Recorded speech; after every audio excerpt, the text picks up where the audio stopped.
اور وہ دعوت اسلامی کا جاہل مبلغ جسے الیاس قادری کہتے ہیں، میں نے جاہل خود اپنے آپ سے نہیں کہا ہے، علامہ شاہ احمد نورانی جو دعوت اسلامی کے بانی تھے، علامہ شفیع کاڑوی جو دعوت اسلامی کے بانی تھے، علامہ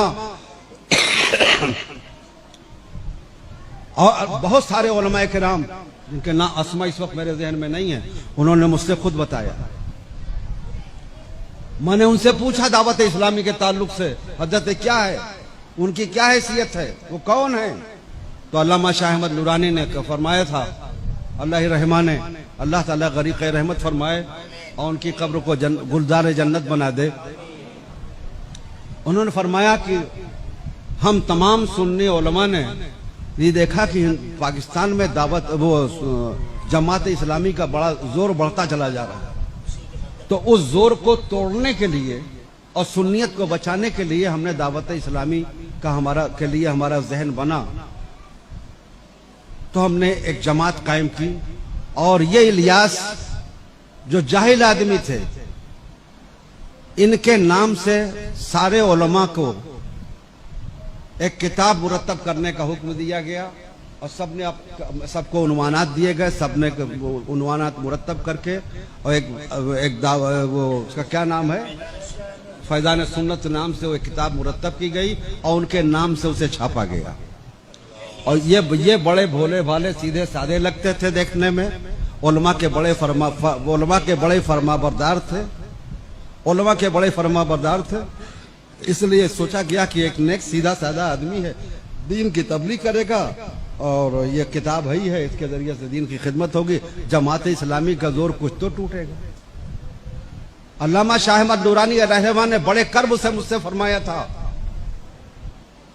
کہ حضرت جب انہیں دعوت اسلامی کا امیر بنا دیا گیا تو اس شخص نے اس انداز سے اپنا گرگٹ کی طرح رنگ بدلا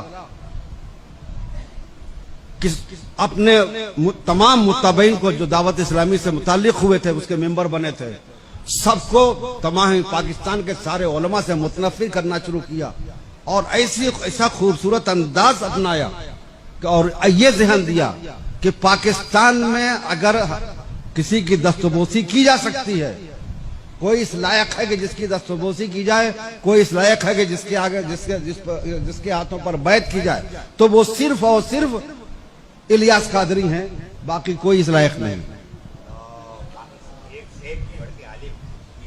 اور یہ ماحول اس طرح بگڑا، اس طرح سے کہ ان کا دعوت اسلامی کا ایک گروپ بن گیا، تمام علماء ان سے کٹ گئے، بیزار ہو گئے، اور سارے علماء ان پر لعنت ملامت کر رہے ہیں۔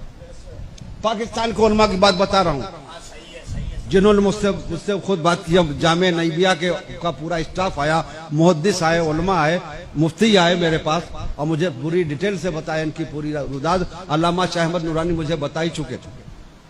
ان کی جہالت اور بے ادبی کی انتہا میں بتاؤں، بات آ گئی ہے تو سن لیں، میرا ارادہ نہیں تھا، میں تو یہ بولنا بھی نہیں چاہتا تھا، لیکن وہاں چونکہ وہ اس فتنے کا وہ بانی ہے، فتنہ معاویہ کا وہ بانی ہے، اس نے جو ہے، اس لیے بتا رہا ہوں تاکہ آپ اسے پہچان لیں، جان لیں۔ علامہ اظہری صاحب علیہ الرحمہ نے بلا وجہ کفر کا فتویٰ نہیں دیا تھا اس پر۔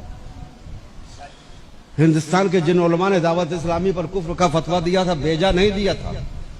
نمونے سن لیجئے جس کو میں نے اپنی آنکھوں سے دیکھا۔ اپنے ایمان پر، اپنے کلیجے پر ہاتھ رکھ کے اپنے ایمان سے پوچھئے کیا یہ حق ہے، کیا یہ ایمان والے کا انداز ہو سکتا ہے؟ ان کے متبعین اپنے ساتھیوں کو جب انہیں مخاطب کرنا ہوتا ہے تو محمد محمد کہہ کے پکارتے ہیں، محمد کہہ کے پکارتے ہیں، حتیٰ کہ جب انہیں باتھ روم جانا ہوتا ہے تو مدینہ کہتے ہیں۔ اپنی آنکھوں سے دیکھا ہے میں نے، اپنے کانوں سے سنا ہے، جانا ہے باتھ روم، مدینہ مدینہ کے الفاظ استعمال کرتے ہیں۔ غیرت ایمانی کہاں چلی گئی ہے؟ کیا یہ ایمان ہے؟ پین پر